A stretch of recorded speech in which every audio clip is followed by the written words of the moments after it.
Hey everybody, Tim Miller from the Bulwark here, and I'm grateful to be here with Stacey Williams, who last October, I guess, spoke out about an incident with Jeffrey Epstein and Donald Trump at the Trump Hotel many years ago that I probably bet you wish you weren't talking about still, something that happened back in the 1990s. But I appreciate your courage in speaking out and coming here to talk about it a little bit. Thanks. Yeah, it's not a lot of fun, contrary to what some folks say. But I think it's, like I said, it's really important. And I think also when I saw that Virginia died by suicide a few weeks ago, I thought, I can't just sit back.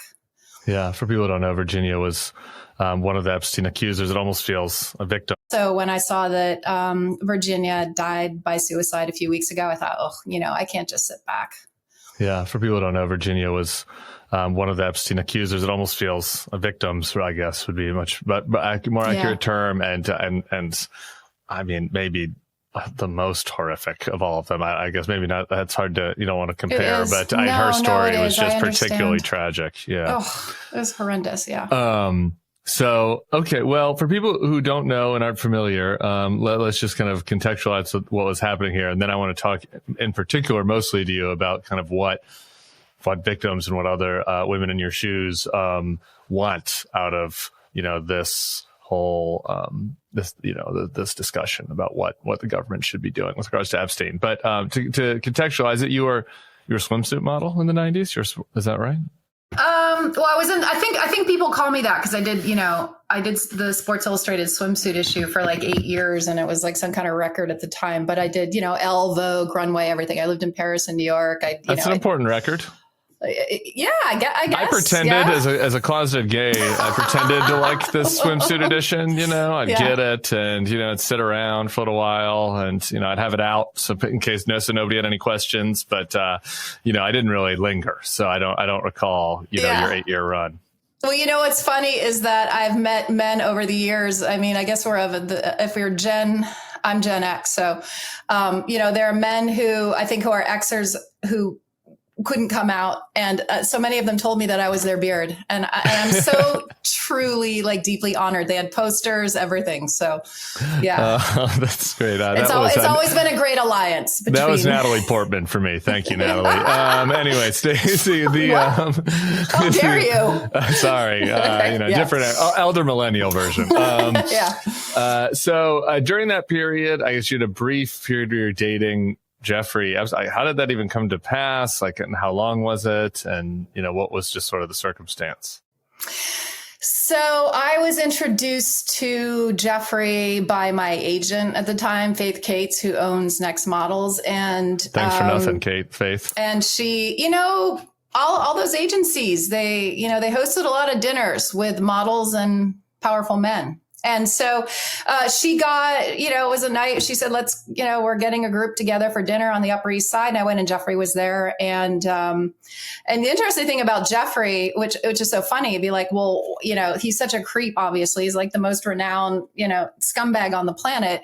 But at the time, he was one of the few men who just looked me in the eye and had a political conversation with me and didn't condescend. And I think that's why, I got interested in him and why, we engaged. And it went from there. And then kind of forgot about it, though, didn't exchange numbers or anything. And a couple of months later, Donald Trump had, he owned the Plaza at one point, the hotel, and he was throwing a Christmas party at the Plaza. And again, Faith said, I think we had 3 parties that night and we were just being festive and having fun, getting dressed up for reasons other than being photographed and enjoying the season. And we went to the Plaza and, Donald was there and he walked me over and he's like, Jeffrey, right? And so that's then at that moment, we talked longer. And I gave him my number and we dated after that for a few months. I was traveling, I was very busy. And so it wasn't like, we were seeing each other seriously for months. I mean, it was a period of 4 months and I was traveling and it took a while for all the little data points to line up about how utterly batshit crazy everything was. And then I was out, then I was like, I'm done. This is insane. Yeah. And then the incident in question that you kind of spoke about last time was, I guess, during that 3 to 4 month period, Jeffrey took you to Trump's office. And I think it's particularly noteworthy because it's a similar story to what Maria Farmer told to the FBI in 1996. So that would be then 2 years later, 3 years later. She's underage at the time, so even creepier and worse in a lot of ways. Oh God, yeah, but absolutely. But it's interesting. Like, it's sort of a corroborating type thing because the story's similar. Like, I guess that you went by his office at Trump Tower. So I don't know. Talk about that. Yeah, we were taking a walk. We met he was living in a brownstone on the Upper East Side. I don't think it's the same one that got raided. I don't know, but it was a very large, very fancy brownstone with butlers and multiple floors and everything. And that's where we would meet, and then we would take walks. And we were walking down Fifth Avenue one day, and he said, I'd already met Donald a couple of times over the years. And he's like, oh, yeah, Donald keeps talking about you, and let's stop by and say hi. And then that's when the incident happened. We went up and he groped me, and Jeffrey and Donald kept talking while he groped me, and I froze. I was in shock. And then Jeffrey got angry and berated me for allowing him to do it afterwards. And I had to laugh because it's so insane. Sorry. And and it was not long after that I said, I can't do this. Right. In fact, I said to him, I said, you need to see a psychiatrist. Something's seriously wrong with you. Yeah.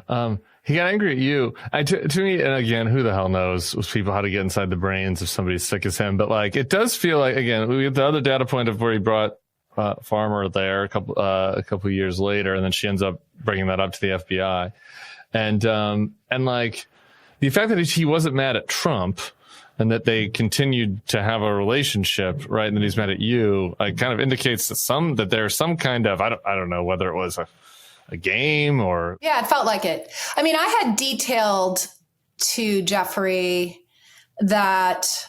I had a bit of a reputation in the industry for being combative in the industry with the predators that were in the industry as well as the guys on the streets. And I mean, I have friends who've reached out to me and said, remember that time you beat the shit out of that guy in Paris, and maced him or whatever. It's like, I was in full combat mode in those days. And I had told that to Jeffrey.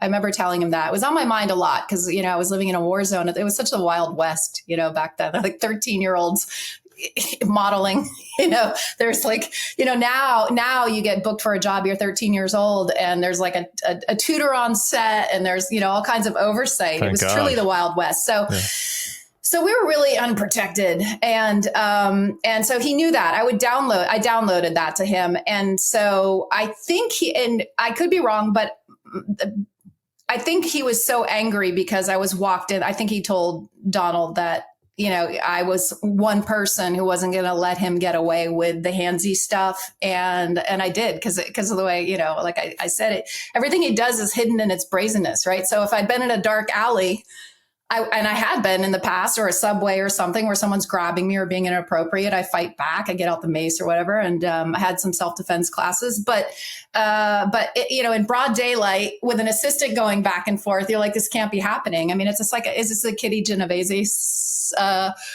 somewhat Kitty Genovese-esque, right? Which is... Yeah, it's relevant to that, where as long as everyone looks around and the room's filling with smoke, and it's like, well, no, there's not, no one's moving, so everything must be okay. It's akin to that. So I froze. And so that's why it felt like it was very much an arranged kind of situation, and why Jeffrey got mad. Who knows what, whether it was a bet and he lost money. I have no idea. I don't know. Hidden in his brazenness is very well put. I mean, it's like, it's his political strategy about a lot of his law breaking, but but also just like the Access Hollywood tape. And he admits that. He tells you what the strategy, and he says, I just, gravel. To me, it's just the interesting thing with on the Trump side of it is just that it just, who knows if it's a game or whatever, but it shows a comfort and some kind of, kind of friendship, romance, right? Where this kind of stuff happens, right? And that for Jeffrey to be mad at you, right, shows that in their relationship, that type of behavior is accepted and common. Yeah. Yeah. They were not mere acquaintances. Yeah. So to the Jeffrey side of it, and like all this stuff gets wrapped up in the politics, right? And particularly now, and it's like, why do people want to see? So it so sucks. Like, why do people want to see this? It's like not because they care, that's because they want accountability for the criminals, because there are other criminals besides Jeffrey Epstein and Ghislaine Maxwell here, there are other perpetrators. And collaborators. So, and so at some level, some people wanted that, but then it sort of gets warped and molded into, well, we want to see X that might hurt so-and-so, and we want to see X. But, so from your perspective, like, what do you want to see, right? Like, what would be the value of this? Like, what would be useful? So one of the things that's been sort of nagging is that there was a point, and this was kind of like the very end for me when I stopped dating Jeffrey, when he looked at me and said, I have, video of you undressing in a bedroom in the brownstone. And it was something along the lines of, it's the most beautiful thing I own, or it's the most beautiful thing I've ever seen. And that just, that was when there were, being groped, being led into Donald's office to be groped by him was bad enough. And I probably was young enough and confused enough where maybe I was still questioning. But when he said to me, I have video of you undressed in a bedroom in my house, and it was so creepy and so dark. And so, I've wondered ever since, where is that video? Was he lying? Does it exist? I know everyone's very focused on lists, right? Where are the lists?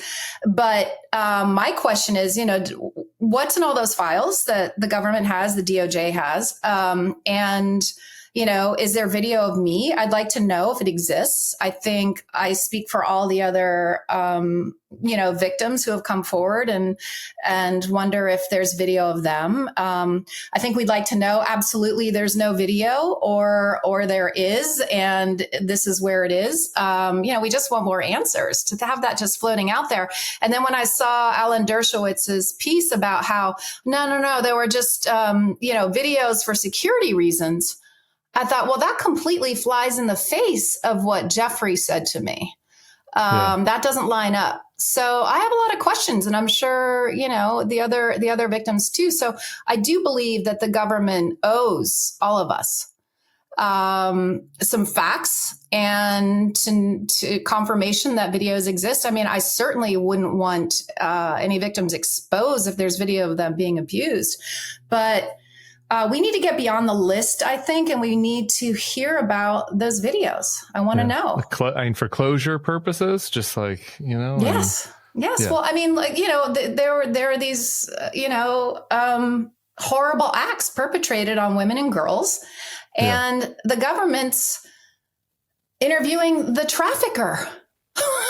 I'm like, that's crazy. The government is interviewing the trafficker, not us. Maybe cutting a deal, who knows? But, I think there's nothing transparent about this.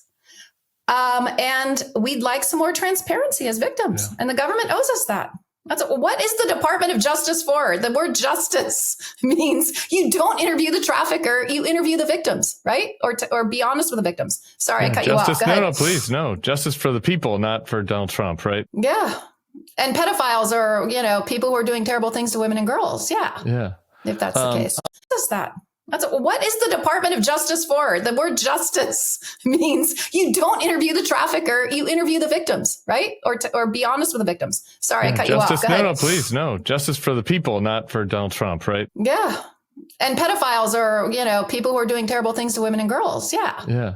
If that's the case. On the videos, just one more kind of point about this, because something I've been thinking about it lately is that you mentioned that the Dershowitz's explanation is it's security footage, right? Well, Vance, it's a private conversation. So a MAGA podcaster said this, but he said they had dinner together. There's no reason to believe he'd be making this up. And he said that he asked Vance about the videos, and that Vance says that it's commercial porn, that they don't have actually private secret videos. And it's like, okay, who the hell knows? I don't know. And that seems extremely unlikely that Jeffrey Epstein, who is committing hundreds of sex crimes and had lots of video cameras in his house, wanted commercial porn instead. But who the hell knows with this guy? But, it shows that they're telling all these different stories, and there's no like transparency about what the truth is with